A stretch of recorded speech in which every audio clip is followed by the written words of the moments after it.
तो हम जो है पढ़ रहे हैं waste production of energy from waste. तो वेस्ट टू वेल्थ की कैटेगरी में अलग अलग जो है आपके स्कीम्स हैं, कैसे हम क्या कर सकते हैं, फ्यूल जनरेट कर सकते हैं, कैसे हम डिफरेंट वेस्ट के आपके सोर्सेस है उनसे एनर्जी जनरेट कर सकते हैं, उसको यूज कर सकते हैं। Ministry of new and renewable energy should facilitate the infrastructure and creation of waste to energy plants and provide appropriate subsidy.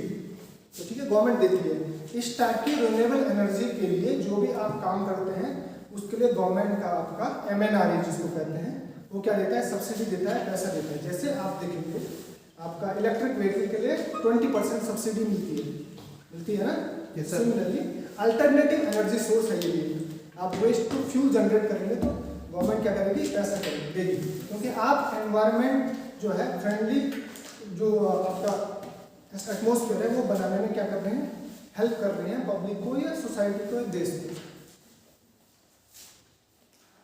अब बात करते हैं वेस्ट टू एनर्जी की। हम बात कर रहे थे कि कूड़े कचरे से हम वेस्ट बना सकते हैं, क्या क्या तरीके हैं जिनसे क्या कर सकते हैं हम वेस्ट टू एनर्जी जनरेट कर सकते हैं। तो दो है, एक तो आपका थर्मल मेथड है, थर्मोकेमिकल, दूसरा आपका बायोकेमिकल मेथड है। तो थर्मल मेथड में एक बार पहले भी रिन्यूएबल एनर्जी जब पढ़ाया था तब मैं बता चुका हूँ। इंसिनरेशन आप जानते हो है ना, गैसिफिकेशन आपको पता है, ठीक है, और पायरोलिसिस, ठीक है ना। तो पायरोलिसिस जला बहुत हाई टेम्परेचर पे जलाना एयर की एब्सेंस में, ठीक है, एब्सेंस में, ठीक है जी। सर कैसे पॉसिबल होता है ये बिना एयर पॉसिबल से, क्या मतलब एयर की, मतलब विदाउट एयर कैसे करते थे, बिना एयर के कैसे जलाते हैं, वही तो बात है, तभी तो इसको पायरोलिसिस बोलते हैं। नहीं सर, आपने टेक्निक बताई थी एक दिन हमको, क्या करते हैं, मतलब हीट करते हैं। हीट तो करेंगे, बिना हीटिंग कैसे होगा बताओ। ऑक्सीजन होती है, ऑक्सीजन किसके लिए, बर्निंग के लिए जरूरत है ना, कंबशन थोड़ी ना कर रहे हैं, तभी तो नाम कंबशन नहीं दिया हुआ है।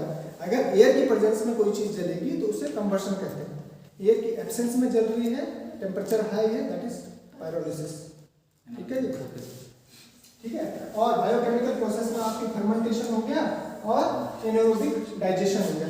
तो एनारोबिक डाइजेशन से आपका क्या बनाती है, बायोगैस जनरेट होती है, फर्मेंटेशन से आपका इथेनॉल बनता है। जैसे आपको पता है आपका अल्कोहल बनाने का जो कॉमन मेथड है वो क्या है, फर्मेंटेशन है, ठीक है।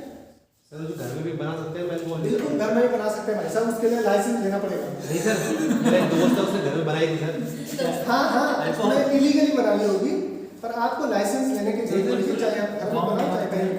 ट्रेडिशनल यूज के लिए, अपना सेल्फ कंजप्शन के लिए ट्रेडिशनली बना रहे हैं, हो सकता है उसमें रिलैक्सेशन हो कुछ अमाउंट का, है ना, बट आप कमर्शियल बेनिफिट नहीं ले सकते उसका, ठीक है। आप अपने घर में अंगूर सड़ा दो, है ना, वो फर्मेंट हो जाएंगे, उसके बाद आप उसको बना लो। जैसे यूरोप में कंसेप्ट है ये, वो क्रिसमस टाइम पे कई जगह जो है अपना खुद का बियर बनाते हैं क्रिसमस टाइम पे, वो अपने खुद के वाइन यार्ड से अंगूर लेके खुद के अंगूर सड़ा के उससे जो है घरों में बनाते हैं, सब लोग वो करते हैं। बट वो क्या है, आपका पर्सनल कंजप्शन है, वो क्या नहीं, जैसे आपका भोटिया जो हमारे जनजाति हैं उत्तराखंड में, वो खुद बनाती है, ठीक है ना, सब अपना ट्रेडिशनल वाइन जो बनाते हैं अल्कोहल ट्रेडिशनल, तो वो उनका ट्रेडिशन है, अपने यूज के लिए, पर्सनल बेचने के लिए नहीं बनाते हैं, ठीक है। आगे आपका अब आते हैं बायोमेडिकल वेस्ट।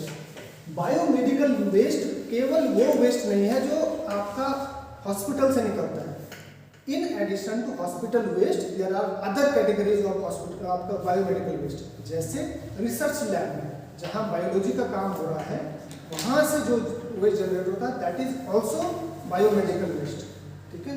तो रिसर्च लैब्स में भी जो निकल रहा है वो भी बायोमेडिकल वेस्ट की कैटेगरी में आता है, न कि केवल हॉस्पिटल का। या कहीं पर आपका ब्लड डोनेशन कैंप लग गया, उसका जो वेस्ट जनरेट हुआ that is also biomedical waste. या कहीं हेल्थ कैंप लगे, ब्लड टेस्टिंग और आपका जो है ये चीज़ें की जो कैंप लगे, वो सब के सब बायोमेडिकल वेस्ट के अंदर ही आते हैं, ठीक है जी। तो so biomedical waste is not only limited to hospitals, ठीक है, हेल्थ केयर सेंटर और हॉस्पिटल तक ही सीमित नहीं है। Yes sir.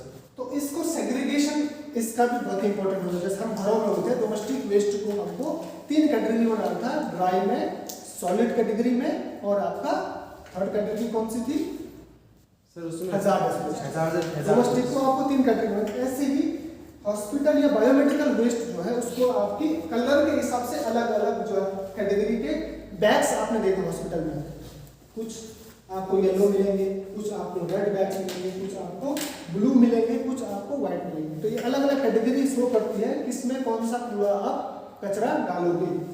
तो सबसे पहले आपका येलो कैटेगरी है, फिर आपका रेड कैटेगरी है, फिर आपका ब्लू कैटेगरी, फिर व्हाइट कैटेगरी। तो जहाँ आपको व्हाइट कैटेगरी दिख रहे हैं तो वो आपका शार्प ऑब्जेक्ट्स उसमें आपके डाले जाते हैं, नीडल्स हो गए, टूटा फूटा हुआ कांच हो गए, है ना, जैसे वाइल तोड़ते हैं उसका जो कांच हो गया, क्योंकि शार्प ऑब्जेक्ट्स हैं वो अलग आपका कैटेगरी, इसीलिए वो ग्रीन डब्बे ऐसे होते हैं, ठीक है हाँ? उनको अलग कैटेगरी में डालेंगे आप ये देख सकते हैं। सबसे पहले येलो में कौन सा, येलो वो वाली कैटेगरी है जो सबसे पहले डिस्पोज की जाती है डिस्कार्ड करने के बाद, क्योंकि इसमें क्या है एनाटॉमिकल वेस्ट, जैसे ऑपरेशन के बाद का जो कचरा है वो कहाँ जाएगा, ठीक है। आपका एनिमल एनाटॉमिकल, चाहे इंसान का हो चाहे एनिमल का कोई भी। अगला आपका soiled waste, expired waste, discarded medicine जो एक्सपायर हो जाती है दवाइयाँ, chemical waste, microbiological waste, biotechnological waste, और जितने भी रिसर्च से रिलेटेड हैं या आपके हॉस्पिटल के जो मेजर वेस्ट आते हैं वो आपका येलो वाली कैटेगरी। रेड वाली कैटेगरी में plastic waste such as tubing, bottles, intravenous tubes, sets, और आपका urine bag, syringes without needle. देखो सिरिंज के दो हिस्से हैं, एक आगे नीडल वाला है, एक पीछे वाला प्लास्टिक वाला है। तो वो नीडल वाला जो है वो अलग चल जाएगा और प्लास्टिक वाला सेपरेट चल जाएगा, दोनों एक साथ नहीं क्या किया जाता है, डिस्कार्ड किए जाते हैं, ठीक है। मैंने इसके लिए टेबल आगे दिखाई हुई है ज़्यादा बेटर, इससे ज़्यादा बेटर दिखाने के लिए ये, ठीक है। इसमें मैंने डिस्पोजल टेक्निक्स भी रखी है। तो सबसे पहले आपका जो है येलो है, ठीक है। येलो में आपका कंटेनर, किस कंटेनर में रखा जाएगा, सबसे पहले तो non chlorinated plastic bag. Plastic bag पहले क्लोरीनेटेड प्लास्टिक बैग्स यूज करते जाते थे, अब non chlorinated plastic bags. Sir बोले जी जेनरेटर का जो डब्बा होता है वो होता है, इसके बारे में बात बोलते हैं कि हाँ हाँ हाँ, वो डब्बा एक्चुअली क्या होता है कि डब्बे के अंदर थैले रखे जाते हैं। अच्छा, डब्बा तो बाहर से एक जगह हमेशा रहेगा, उसके अंदर थैला रखा जाता है, उस थैले को उठाया जाता है, ले जाया जाता है, उस डब्बे में फिर दूसरा थैला रखा जाता है। तो वो जो थैले के बता रहे हो नॉन क्लोरीनेटेड, हाँ, नहीं बाहर से भी वही कलर रखा रहता है कि कंफ्यूजन न हो कि किस में डालना है, ठीक है जी।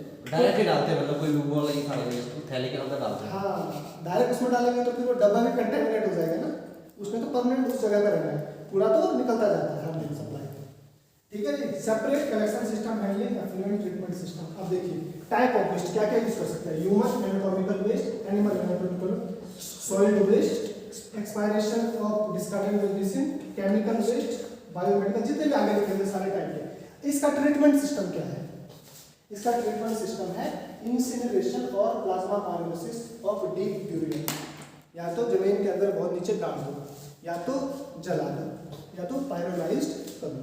ये इनके, क्योंकि ये सबसे ज्यादा क्या किस टाइप के हैं आपके ह्यूमन एनाटॉमिकल वेस्ट, ऐसा आदमी का आंतों का ऑपरेशन हो गया है तो क्या क्या निकलेगा, ओके, ठीक है ना, या इंसान के किसी हिस्से को जो है काट पीट दिया है ना ऑपरेशन के टाइम में, बहुत सारा ब्लड निकलेगा, तो वो सारा का सारा जो है वेस्ट कहाँ जाएगा, यस सर, ठीक है जी।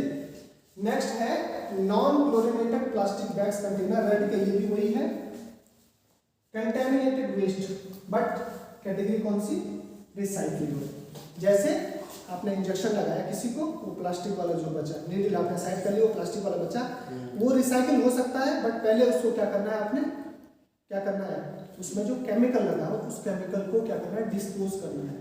तो क्या हो गया, कंटेमिनेटेड है वो उस केमिकल से, दवाई हो, एंटीबायोटिक हो, कोई भी, वो कंटेमिनेटेड जो वेस्ट है वो रिसाइकलेबल है, क्योंकि प्लास्टिक है ना, प्लास्टिक को आप रिसाइकिल कर सकते हो, पर रिसाइकिल करने से पहले आपको वो कंटेमिनेशन दूर करना है। Tubing, bottles, intravenous tubes, sets, ठीक है, urine bag, syringes without needles, gloves, ये सब चीजें रिसाइकिल की जा सकती हैं, बट पहले इसका कंटेमिनेशन हटाना है। तो कैसे हटाएंगे, auto, micro, hydro and then send to recycling, not to be send to landfill. ये डंप में नहीं जाएंगे, कहाँ जाएंगे, रिसाइकलिंग इंडस्ट्री में जाएंगे, बट उससे पहले आपको उसको ऑटोक्लेव से या टेक्निक से, माइक्रो टेक्निक से, हाइड्रो टेक्निक से, मतलब पानी से धो के अलग अलग टेक्निक से आप उसको क्या करोगे, पहले कंटेमिनेशन फ्री करोगे, ठीक है जी। ऑटोमेटिक हो जाएगा, कुछ टाइम के लिए छोड़ देंगे, एकदम से नहीं करेंगे, गीले गीले नहीं भेजेंगे, ऑटोमेटिक हो जाएगा। माइक्रो हो जाएगा, माइक्रोब्स बैक्टीरिया वायरसेस उसको थोड़े टाइम बाद क्या कर लेंगे, खराब कर लेंगे, या आपको पानी से धो लिया। तो ये अलग अलग टेक्निक्स हैं रिसाइकलिंग करने से पहले। अब आएगा आपका वाइट वाला। सर जो आपने ना जो ट्रीटमेंट डिस्पोजेबल ऑप्शन जो लिखा हुआ ना सर, ये रिसाइकल नहीं होंगे, पहले इनको साफ करना पड़ेगा, इनको नहीं करना पड़ेगा ना, ये वाले किनके वाले जो रिसाइकलेबल है। भाई साहब पहले ऊपर यहाँ पढ़ लो, ये क्या लिखा हुआ है। ये लिखा हुआ है टाइप ऑफ बैग, ये लिखा हुआ है टाइप ऑफ वेस्ट, और ये लिखा हुआ है कैसे ट्रीट करेंगे हर एक को। ठीक है जी, ये हेडिंग भाई साहब मैं हाईलाइट कर देता हूँ।